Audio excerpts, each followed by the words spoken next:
Okay, welcome to the last session. We're going to hear Sarah Guido talk to us about data wrangling. Thank you, Sarah.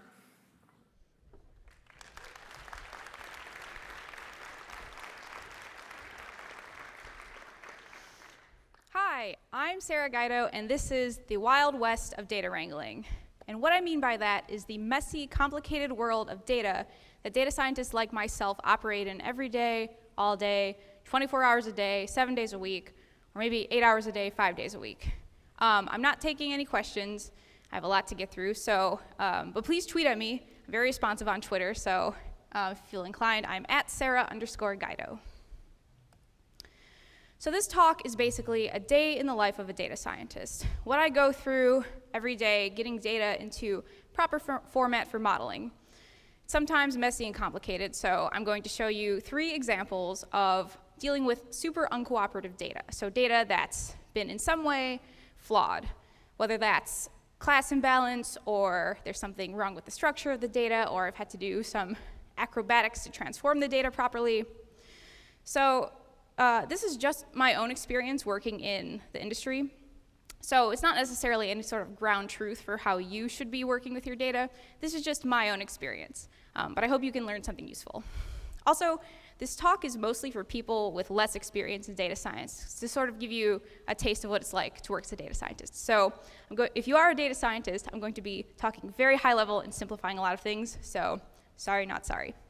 But first, who am I? I am a senior data scientist at Mashable in New York City. I've worked in the data science industry in New York for around 3 years now. And I've dealt with a lot of different kinds of data.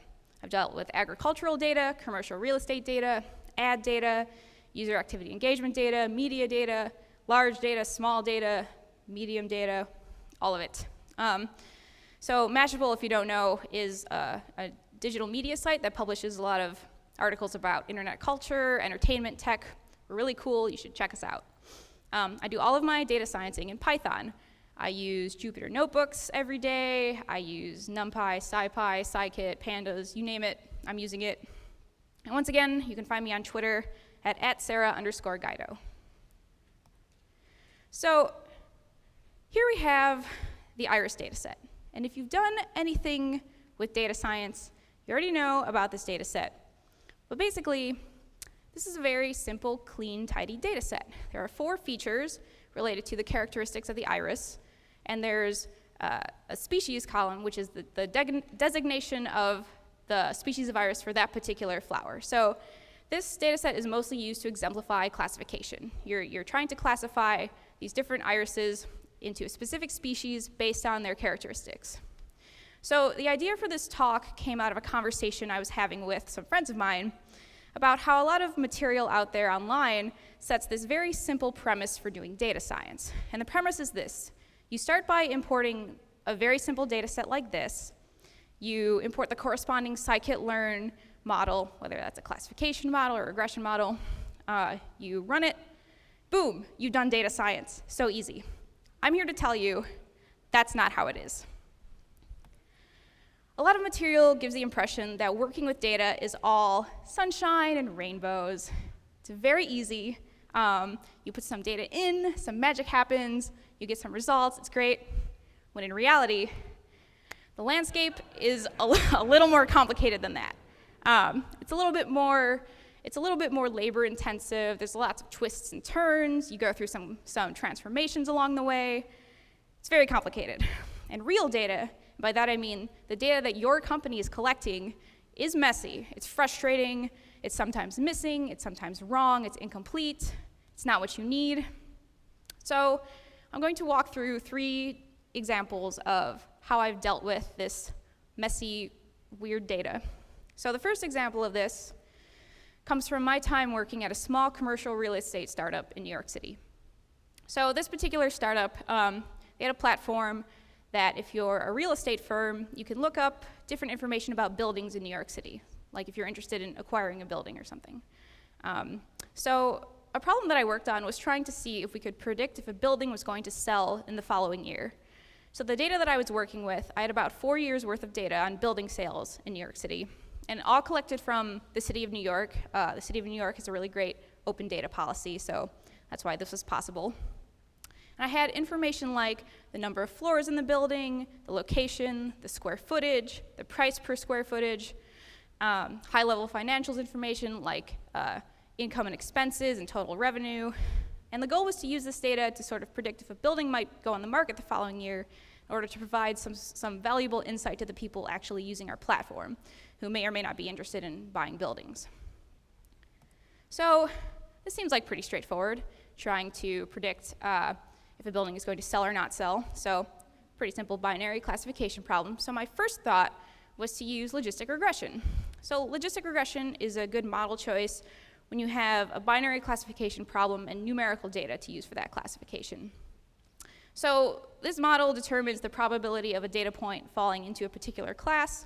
So if you take a look at this very simple code here, we're fitting a logistic regression model and some training data. And then that bottom line there, the predict proba function, you can run on a specific piece of data and see the probabilities for the classes. So you can see the first class is around 1% predicted probability. The second class is around 98%. So the class that would be returned for this particular example in the data would be the second class. So logistic regression ultimately returns the class with the highest probability for all the data points in your set. So great. So here's the thing about the data set that I was working with. 95% of the time, the building was not going to sell. And this makes sense. Buildings aren't going on the market every 6 months or whatever. Mostly they're not selling. So this means that only 5% of my data set was actually sale. So I imported my logistic regression function, and I ran it, and I got a 95% accuracy score. Great, done. I've done data science. Hold up. So I could just guess no sale 100% of the time and end up with 95% accuracy, which is totally wrong. So like, we don't care if the building is not going to sell. We only really care if the building is going to sell. It's that last 5% that we really care about. So this is a fine example of class imbalance in my data set. So class imbalance is when the value that you're trying to predict, the values are not equal. So this can create bias in classification models. A lot of models are dependent on an even distribution in your classes. So once I realized I had this problem, I had to figure out, okay, what do I do? So I tried a few other methods of balancing out my data set. I tried undersampling, which is taking less samples from the overbalanced class to train on. So this would be taking less of the no sale classes. I tried oversampling, which is taking more of the underrepresented class. But the problem with these methods is that they create bias in your data set because you're fundamentally altering the structure of your data set. So what to do? Enter gradient boosting.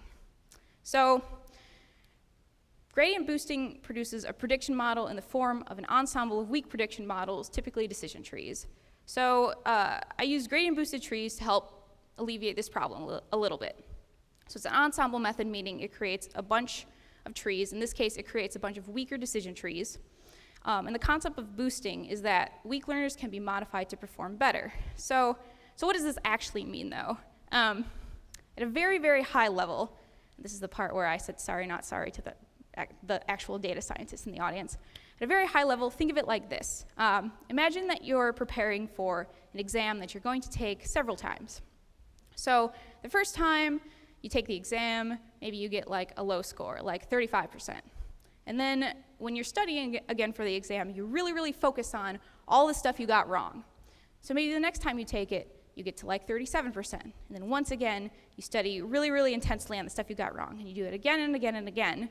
And then you combine all of your decision trees, and then they can be modified to create this much more intelligent and robust learner. So in this particular project, I managed to increase my accuracy a little bit. And then unfortunately, the project got canned. So that also happens when you're a data scientist. Sometimes you work on something for a while, and then they're like, why are you doing this? We don't need this. I'm like, oh, well, 6 weeks ago, you told me to do it. It's okay. All right, my next example. My next example is from my time working at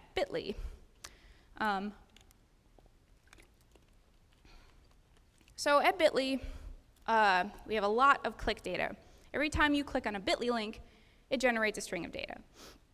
So what we were interested in was how can we identify similar patterns for our users based on click data. So we wanted to know and understand how people interact with content over time. So if we can take people's collections of interactions and compare them to each other and see, are there any similar patterns in how people access content across the internet?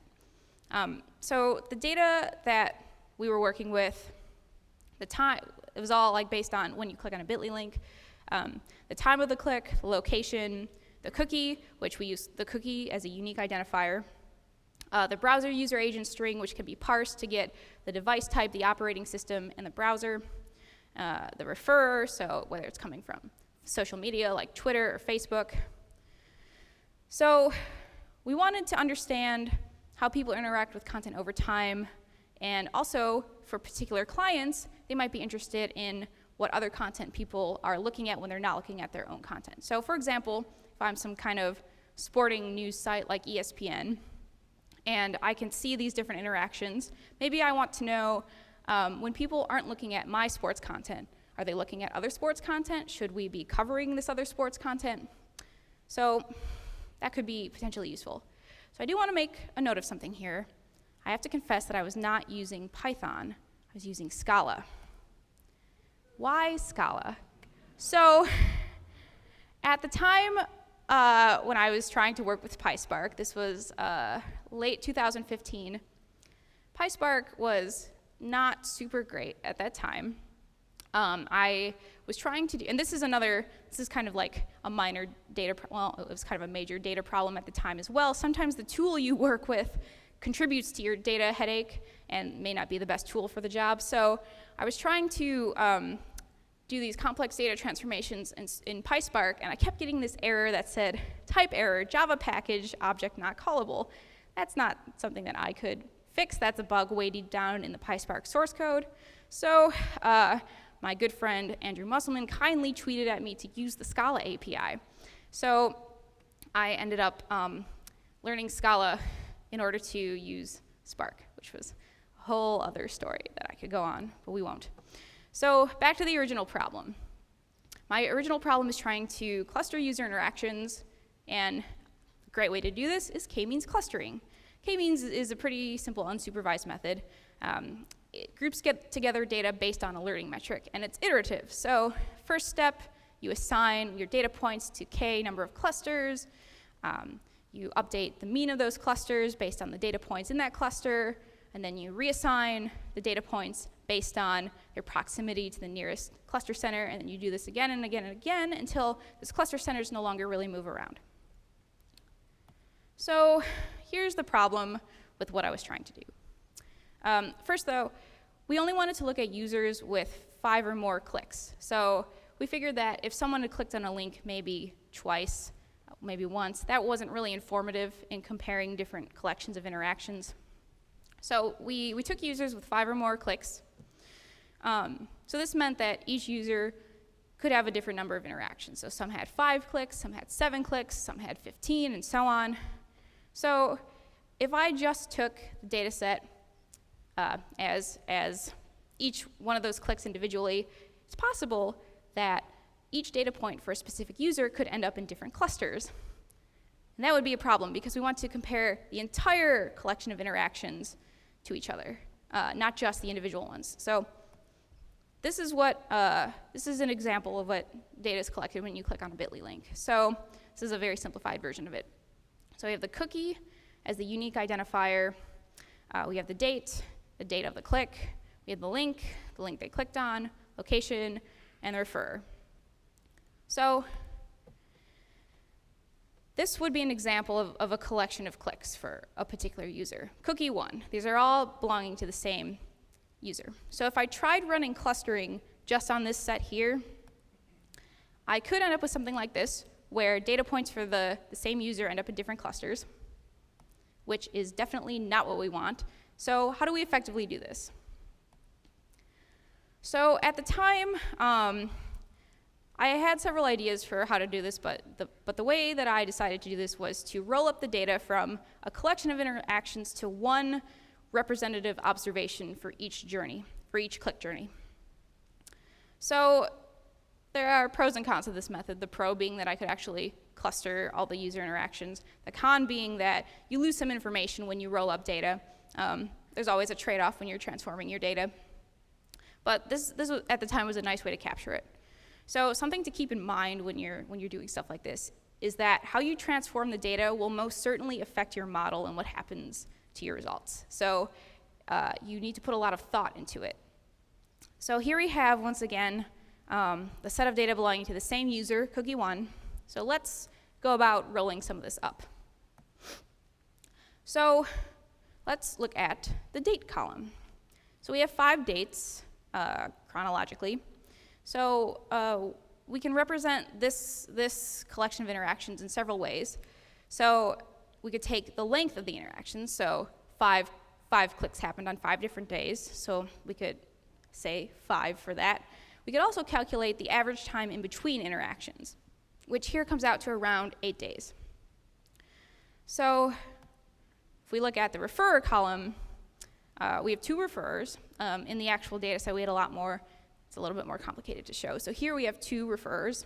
A way to encode this and a much better way to compare to other users is we could one-hot encode the data that we have and then transform it to a matrix. So one-hot encoding is transforming data, categorical data like this, to arrays of 1s and 0s. So Facebook would become 1, 0, Twitter would become 0, 1, and then we transform it into a matrix, and matrices are much easier to compare it to each other, at least in this situation.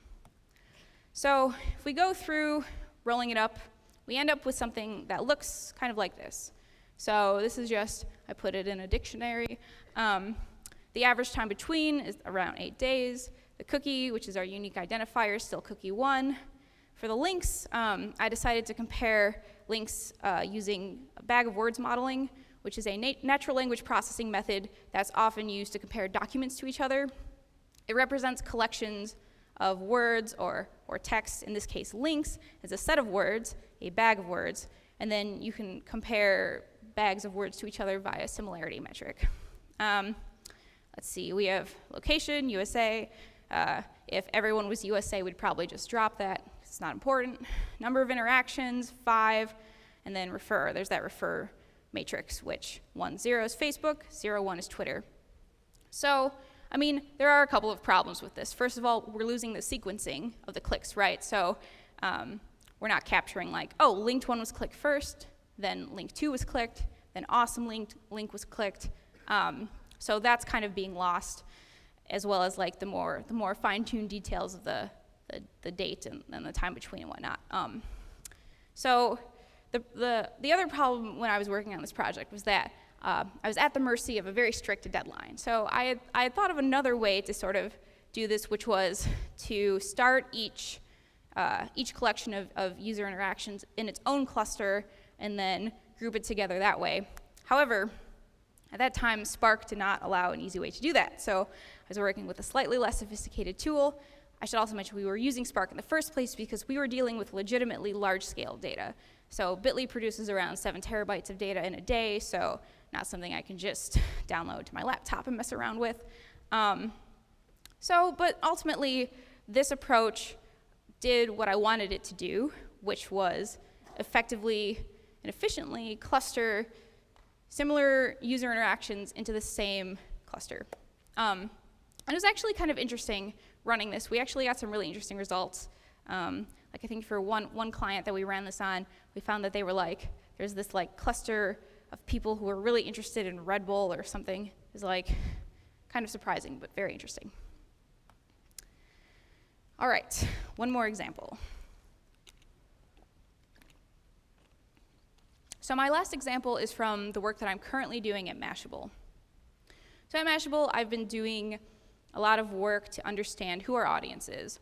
We want to know who our audience is so we can take a more data-driven approach to content creation, figure out, okay, this group of people really likes our business section, so we should target them at this time, stuff like that.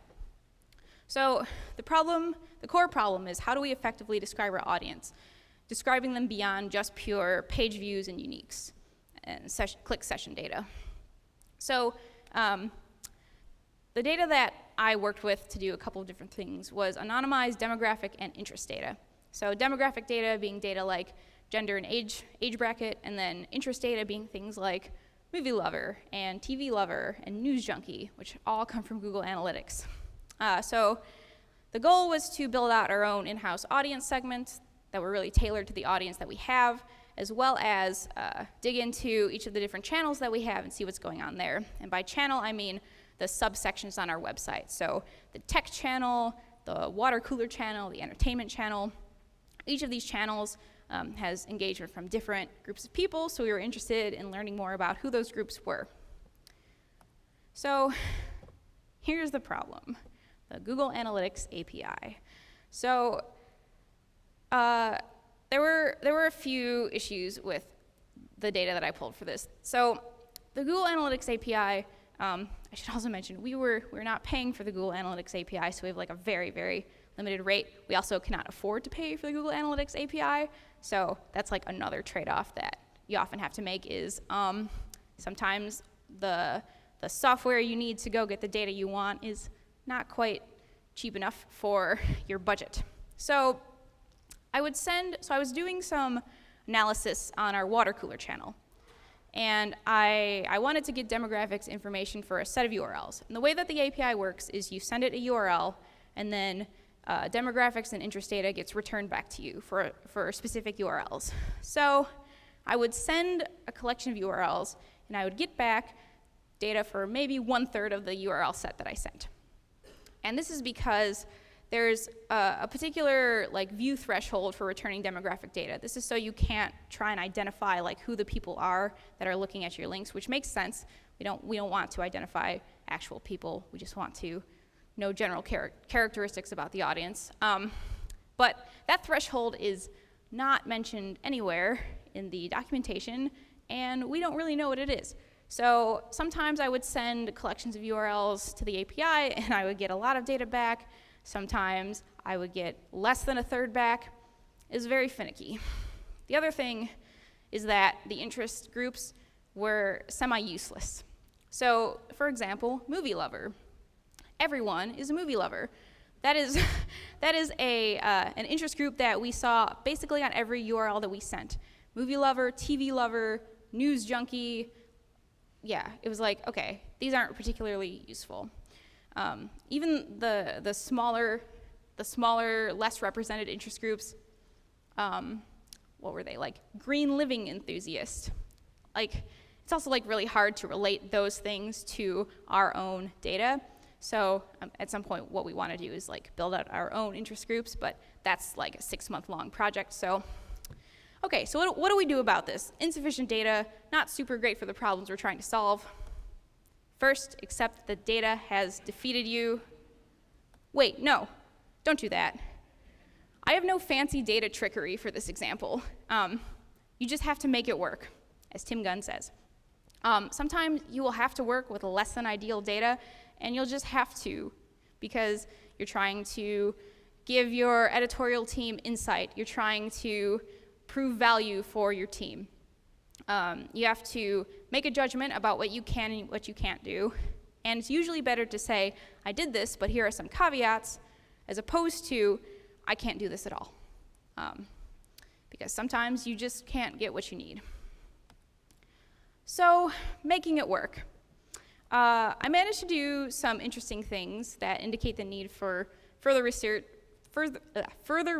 and likely a better source of this demographic and interest data. So the first is that when I was doing my analysis on the water cooler channel, before I mentioned that everyone is a movie lover,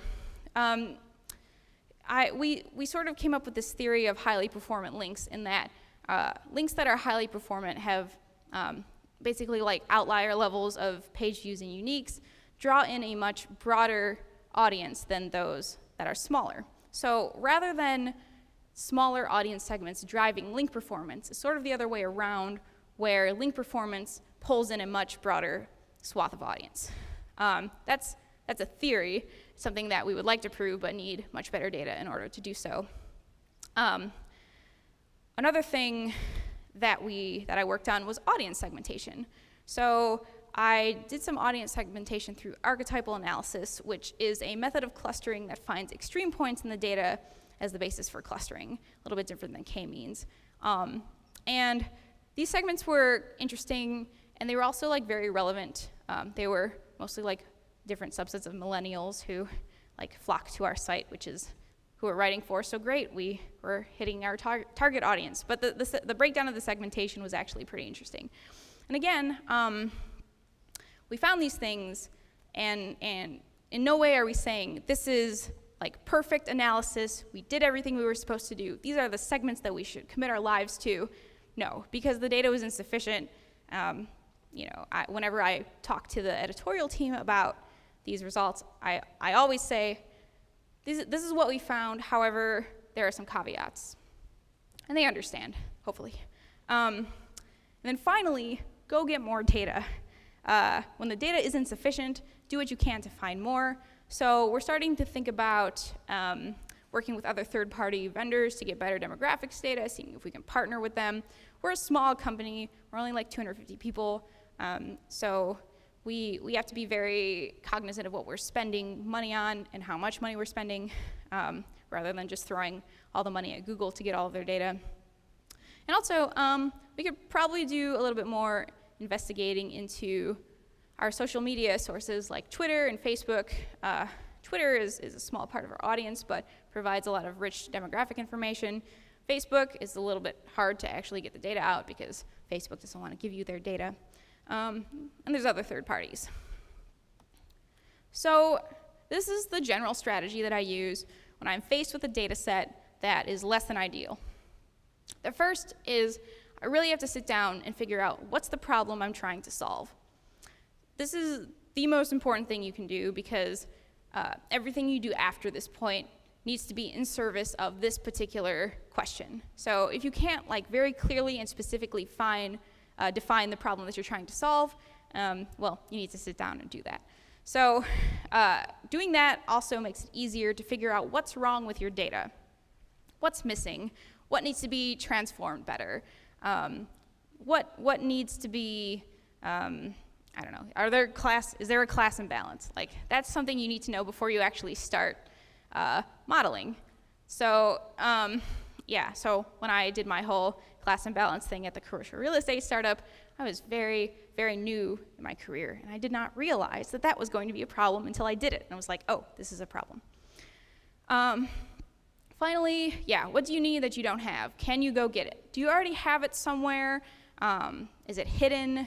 For example, at Mashable, there's this whole database that I didn't really know about until far too late of all the activity that happens in our content management system, which is really, really interesting and informative of how editors and writers think about content creation. And finally, some things to keep in mind. First, the data that your company collects is complicated, far more complicated than the IRIS dataset. What you do to your data and with your data is going to affect the model. Every little thing you do is going to have an effect downstream.